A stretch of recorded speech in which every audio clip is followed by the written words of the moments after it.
Now, for our main segment here on Mastering Dungeons for this final Mastering Dungeons of 2023, we are going to look back on 2023 and look ahead to 2024. So we are off the charts now. We are in uncharted territory. We don't know what we're going to talk about. We're just going to ramble on for a few minutes and let each other know what we think. Probably end up throwing down there may be blood. You have been warned. Well, Uh, it's been a heck of a year, right? And we asked the folks in our uh, Discord what thoughts do you have, and one thing they said was, "Man, don't talk about the layoffs anymore." So we won't. Um, yeah. but it was a fascinating year, right, start to finish. And I thought I'd bring a little show and tell for those who are on the podcast. You can just imagine. But I showed this earlier, but the Blade Runner RPG starter set Blade came Runner. out last year, and this is something that I've just started running. So when it comes to, and it came out last year, sort of late enough, like in December, that it really feels like it's this year, or 2023. It feels like, and I've been running it, and it's fantastic. And I think Free League is one of those companies that really exploded in 2022 and 2023, and brought a lot of Mhm. excitement. Partly because of that backing we talked about, where they have a lot of resources to create beautiful games. I mean, they print in all black. The amount of ink is unbelievable. Yeah. That alone would ruin most companies. Yep. But just gorgeous, right? And wild worlds, and Coriolis is beautiful, and aliens, and just there's so much that's going on. A strong narrative sense to the game, and so we had a couple of questions that came up a lot about where are games going, and one of the things to look at is Free League, because they have, while they sometimes do like a 5e version or something like that, a lot of the games like Tales from the Loop or Blade Runner, they might be properties, but they also are with their own system, and their own tweaks of their system, with clever alternatives that are really made like Blade Runner. This whole, both the starter set and the game itself, are about questioning what is humanity, what is it to be human, and it does so through all of its mechanics and everything like that. And so I thought that was fantastic. I've got lots of stuff I can show. Shawn, what's something that made you happy in 2023? What excited you? The same. Free League. I want to play as many different games as I can, but I am in a Mhm. rural area where there aren't a lot of gamers, and I can't play online too much because my whole being is online, and I need to get offline when it's time to have fun. But I played Alien, the Alien starter set, as did Uh-huh. you, Yeah. and and it was run by the amazing Zach Goins, and it was a 2 hour thing, and it was such a great experience. And I thought, okay, this has got to be Zach. Zach's a great DM. Zach knows everything there is to know Uh-huh. about running games. And he had purchased a starter set to run for us, even though he already had one. He just didn't have it with him. So I bought it from him Yeah. to look at it to say, is this game really that Right. good? And it is. Yeah, it really It is. is at least the starter set. Uh, and I'm like, okay, I want to run this. I want to run this for my D&D group. I want to run this for people who have never played any role playing games before. And like you said with Blade Runner, it looks at humanity. What this game looks at is greed and stress. Right? What Yeah. does greed do to a person, and what does stress do to a person? Yeah, the And stress mechanic's it's amazing. right. And we can say it in terms of art, right? If we're watching a movie or reading a book, but to make it work as a role-playing game goes back to what we talk about all the time, which is how are the mechanics feeding into the narrative and vice versa? How do they work together to create that experience? And like Mhm. you said, the stress system works incredibly well. Stress may be great when you are in a stressful situation. It can push you to great heights, Yeah. but it can also be your downfall. And this is because you And get the more system dice. does it.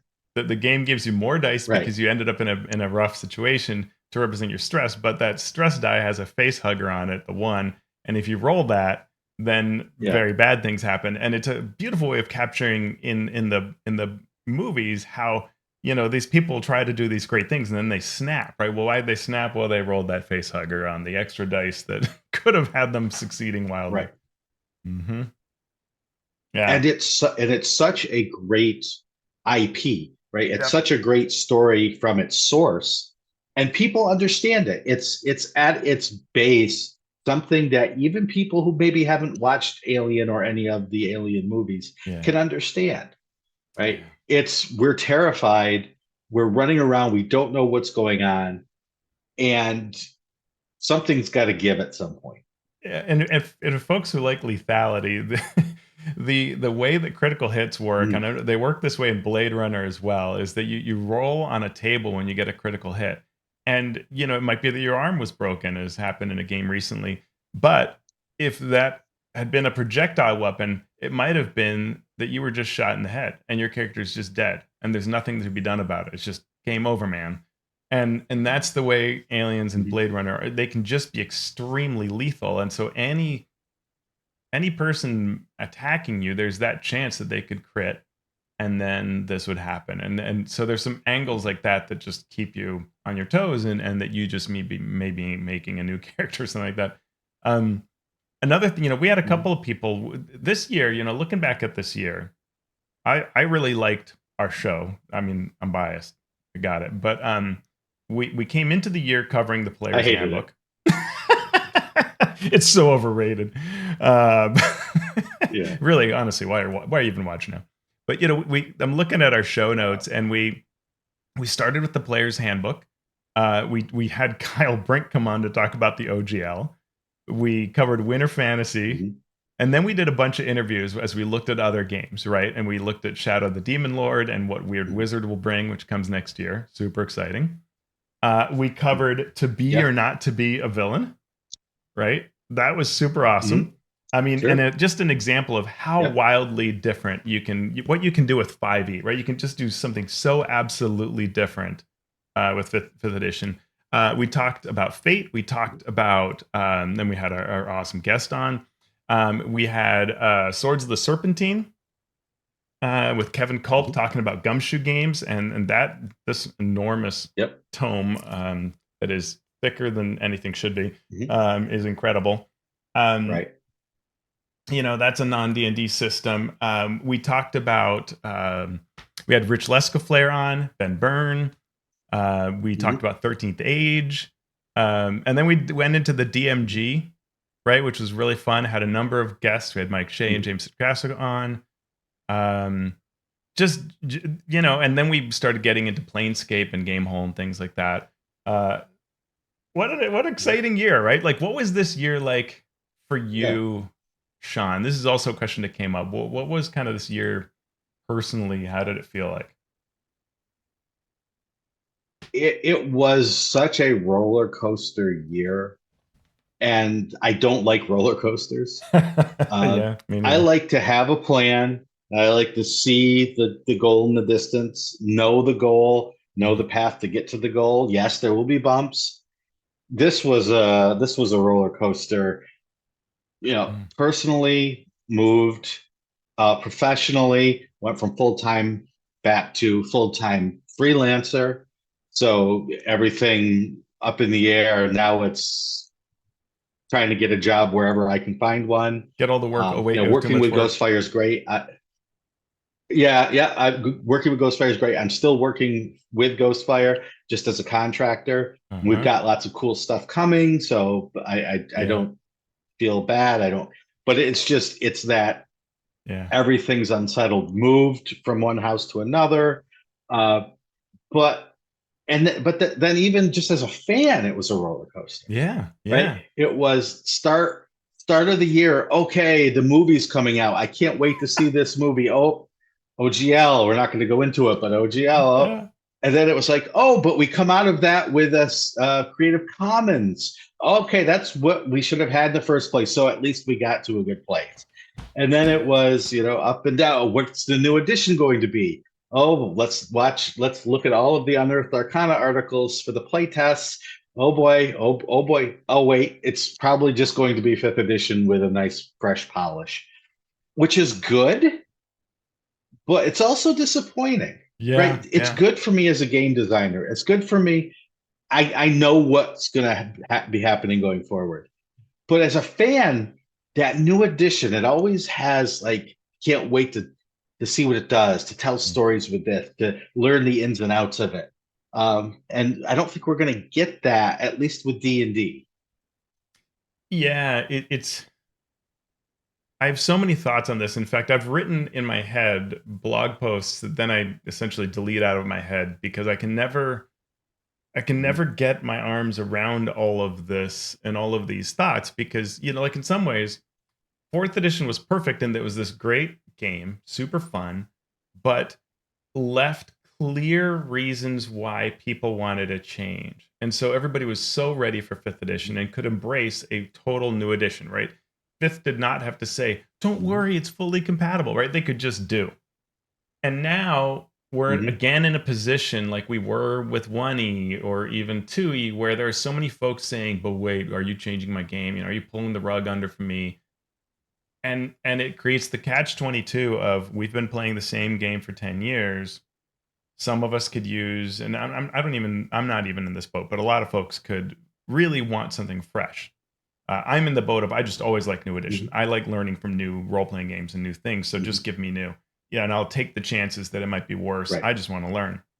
And I like you're saying, Yep. digging into things, and now it's really a question. But we hear like Dan Dillon the other day saying, we are so excited for the 2024 books.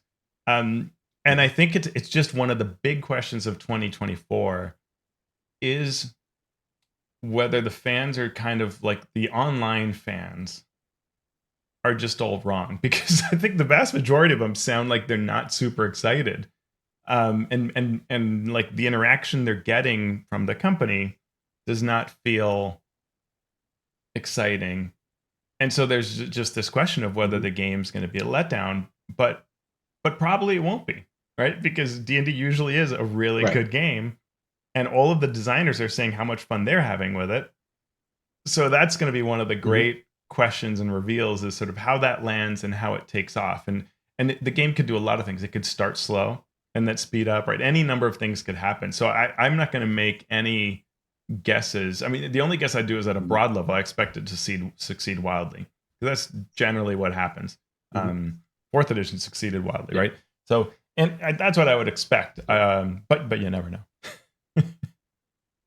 Right. Well, and that's why it's so strange because 2024, normally going into a new year, we know what's coming. Hmm. And this is the 50th anniversary of D&D. It should be a time of celebration for everybody whose lives have been affected Hmm. for the better by role-playing games in general and by D&D in particular, right? There should be a great amount of enthusiasm for this new edition.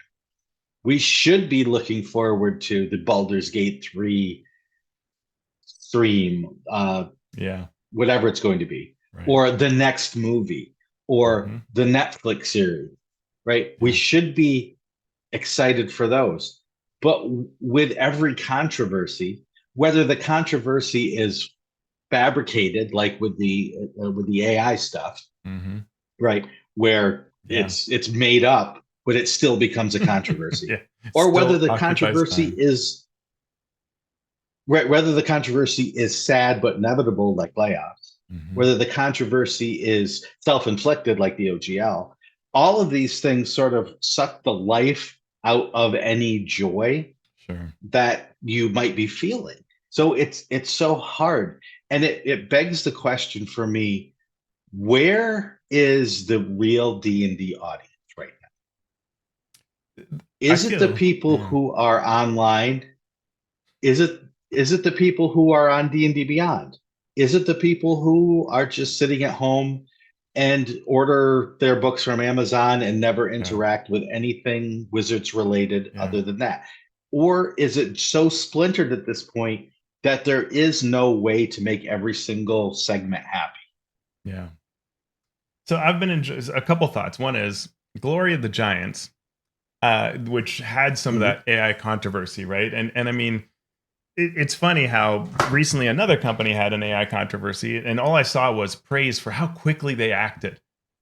And Wizards doesn't get that kind of reaction, right? Wizards gets this, I am boycotting you to the end of time because you had an artist that used AI without telling you, even though you had a policy against it. And you create a new policy, and that's still not good enough for people. And I've talked to folks who honestly, unless Wizards drives over to their house and reviews all of the art with them for every single customer in the world, they're not going to be satisfied with what Wizards does.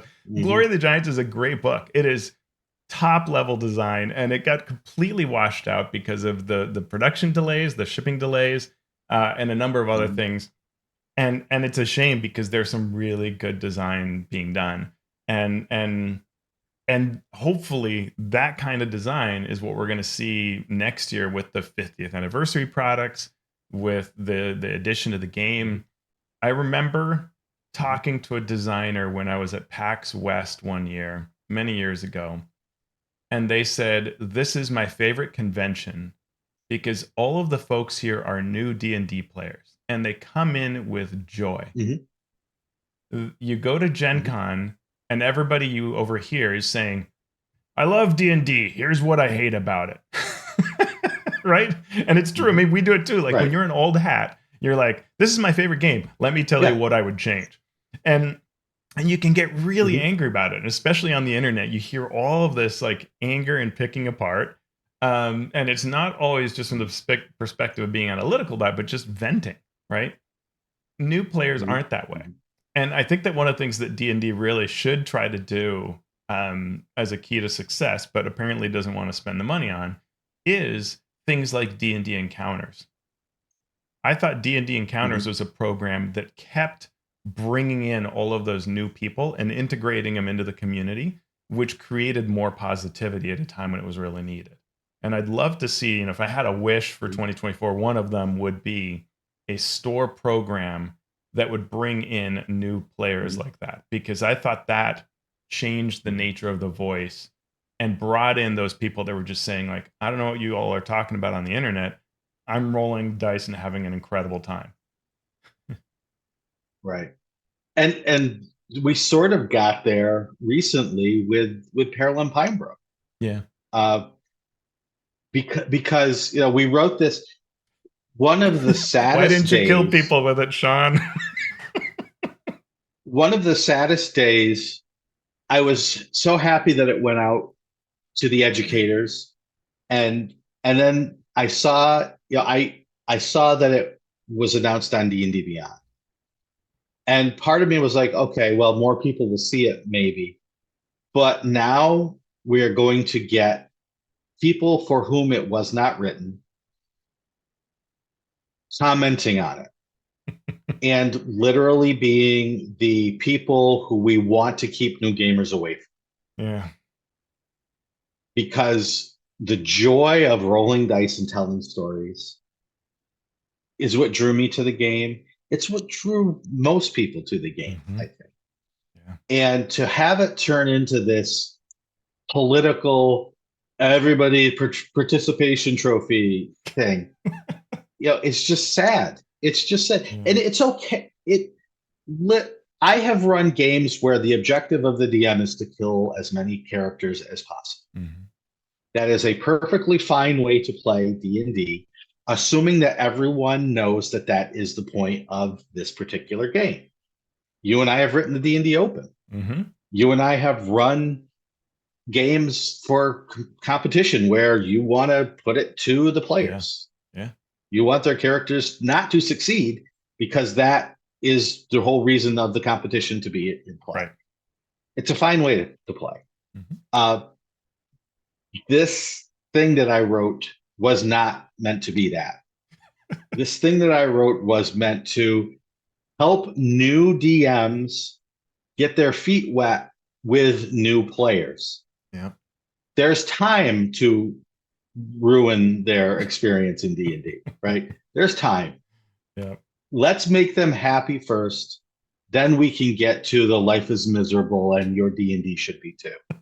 That should be when they get stop to that. playing. I've run many a game like that. Yeah. Right.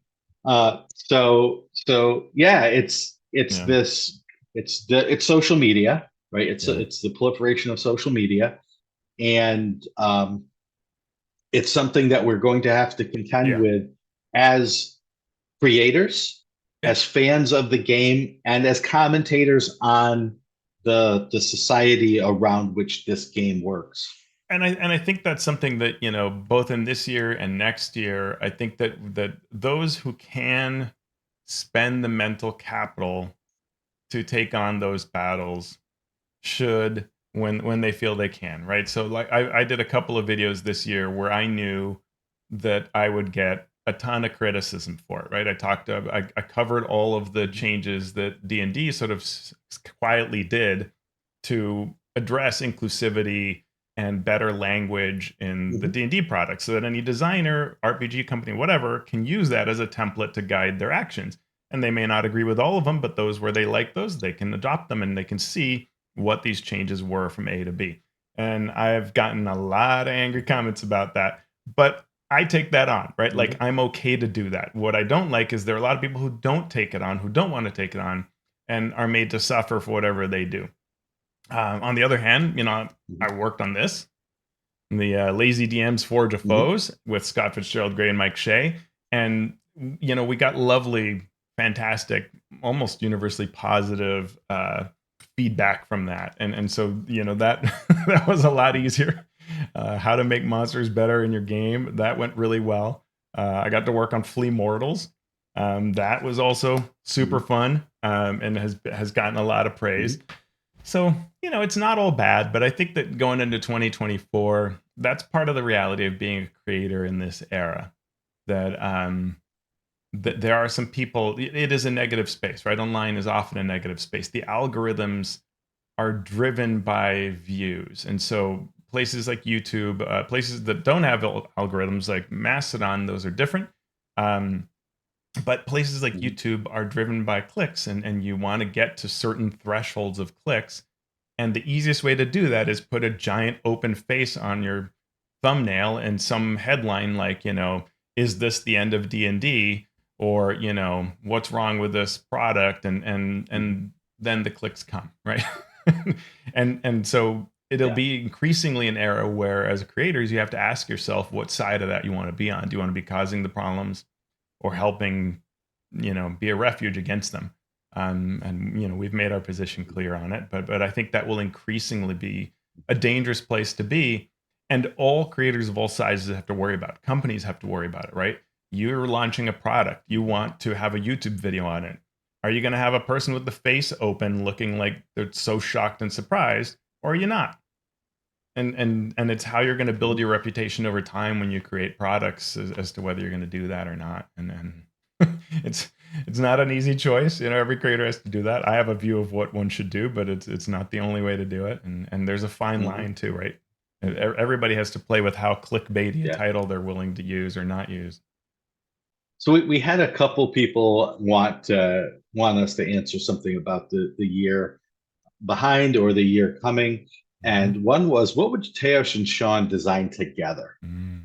And my answer to that was, I would design anything with Teos. Same, man. We're working on something small right now. Mhm. I've got something really, really, really big that might be coming, I hope. And I will fly to Portland and I will wrestle Teos to the ground and force him to sign the contract to work on this with me. But he is a busy, busy man, family, lots of stuff happening. So keep an ear out in 2024 for Yeah. possibly some things coming that Teos and I will work on together.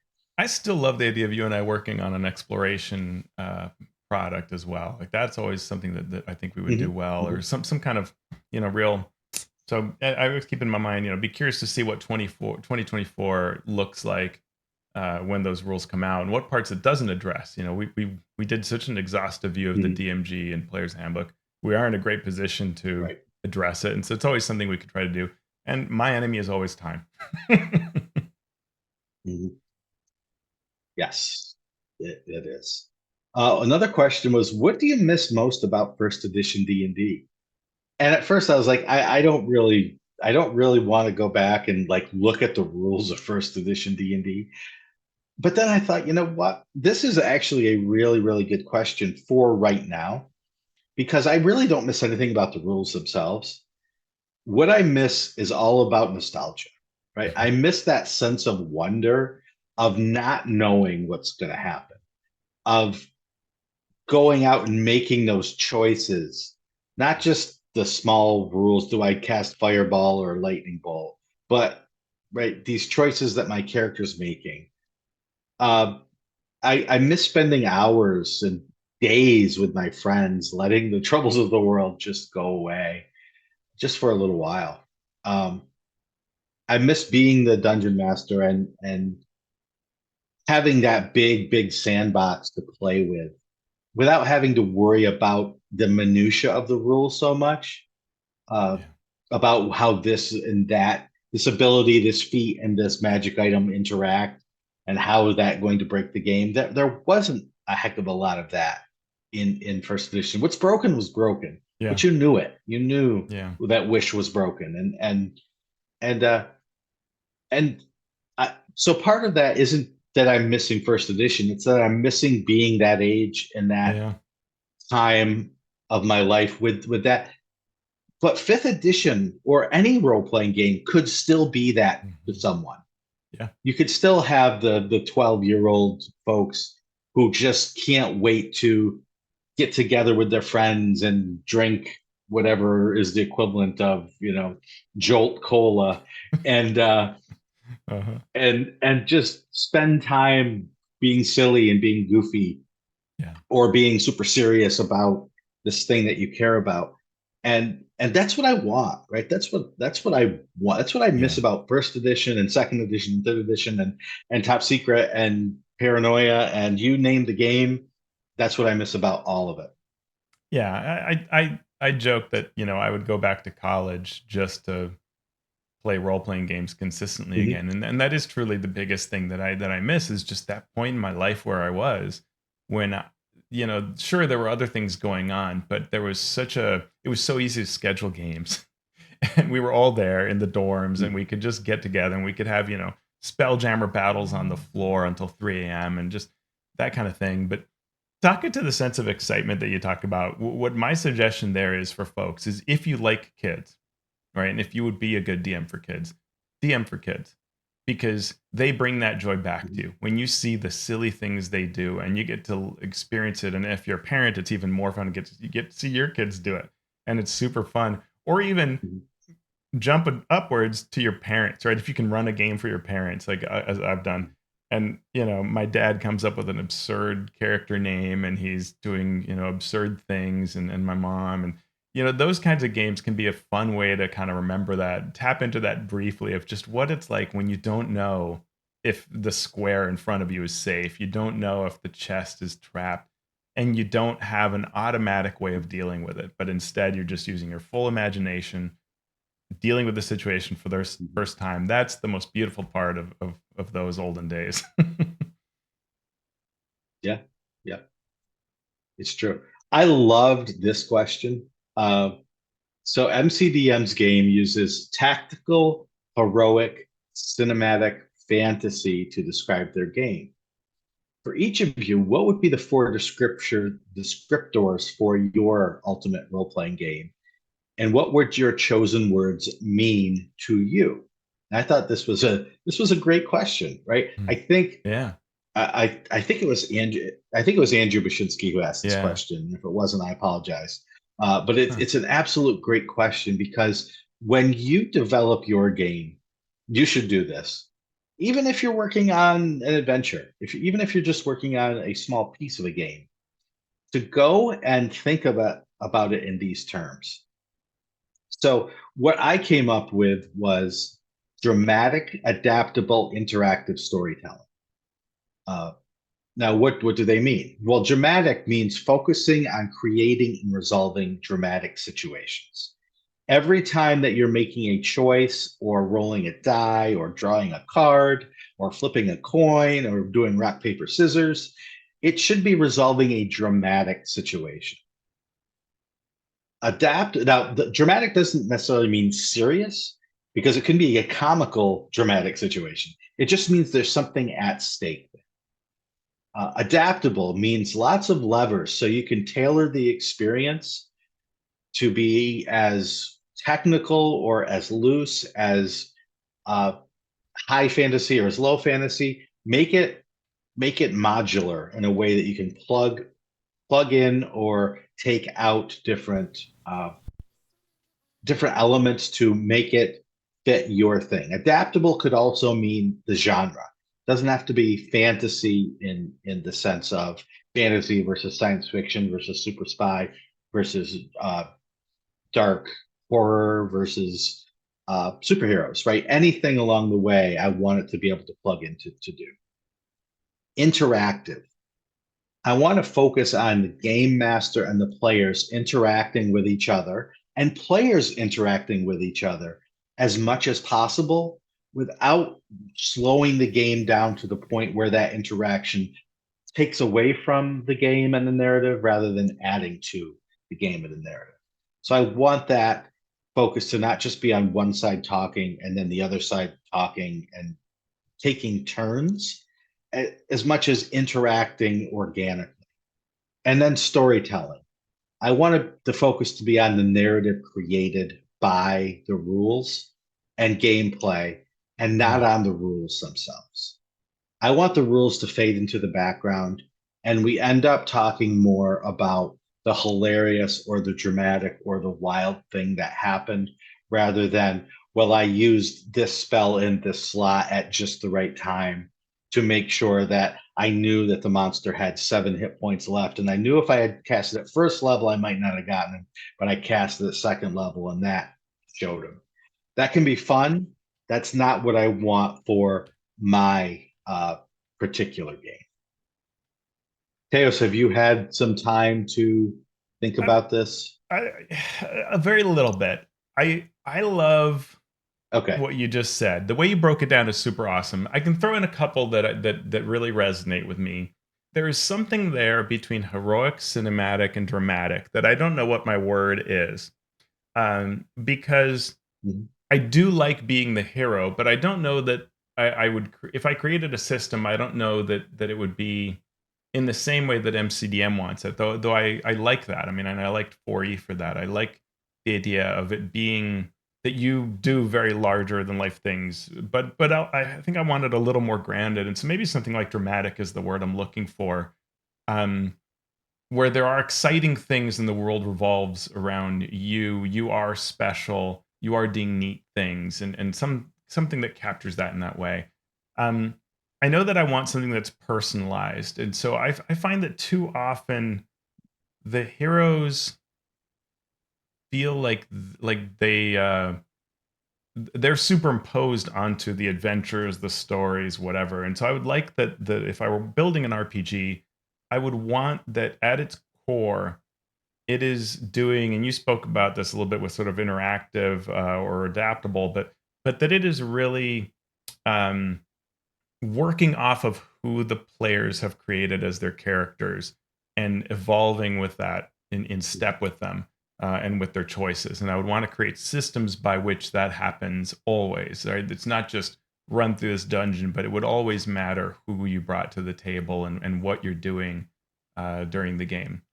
I would storytelling is probably one as you used something along those lines of narrative or storytelling that puts an emphasis on that narration and the development of your choices and your actions that will rise up to that sort of story level that you will want to retell with your friends.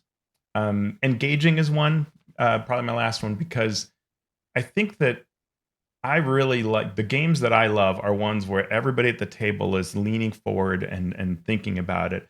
And that actually means a lot of things mechanically because a lot of times the things that interest an individual player, the rest of the table doesn't care at all about. And simpler games often work well because there is none of that like, someone's sitting there calculating their power attack, right? That's a very engaging for that one player, but not for Mhm. the table. And so things that are simpler, often Right. everybody's still engaged. But I would want ways that the game itself is wanting everybody to take part in it.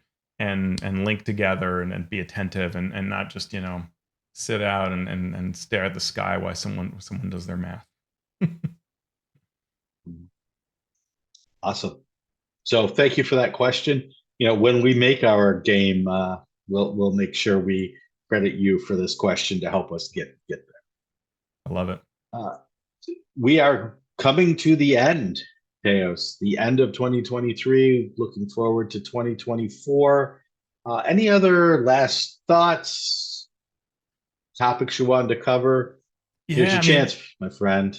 well, I think that what I want to say is that I'm super thankful for how we've progressed in 2023. Like this podcast has gone through a lot of changes recently, many in 2022, but 2023 was a big part of, will this work, right? Would folks like to see us on YouTube? Would folks like to be part of our community and support us? And the answers have been yes, and fantastic. And I love it. We've had a couple of comments recently on YouTube where someone has said something along the lines of like, "I don't know why you don't get more views." And I'd rather that be the sentiment than the opposite of why are so many people Mhm. watching this junk? So we're hopefully the gem that people This are is true. discovering rather than the other way around, right? Like bigger than they should be.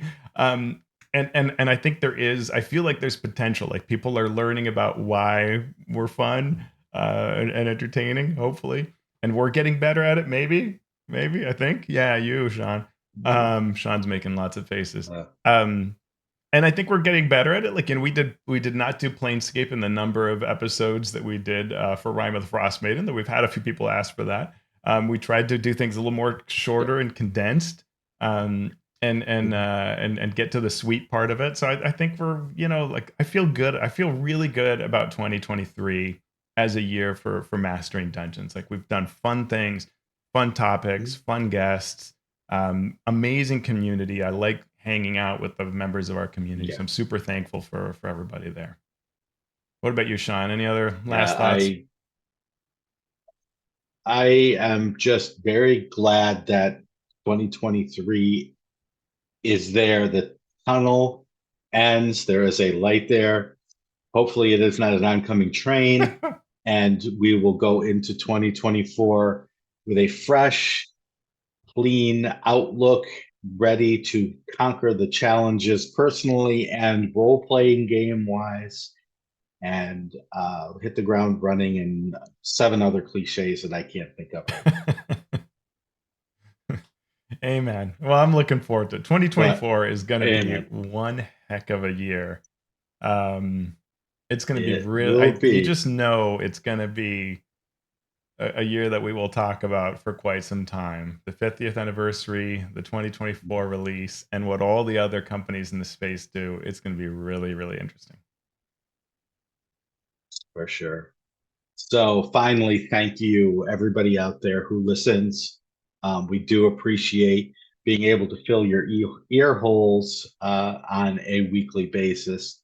And thank you so much for the people who do support us via our Patreon, because literally we could not do this without you.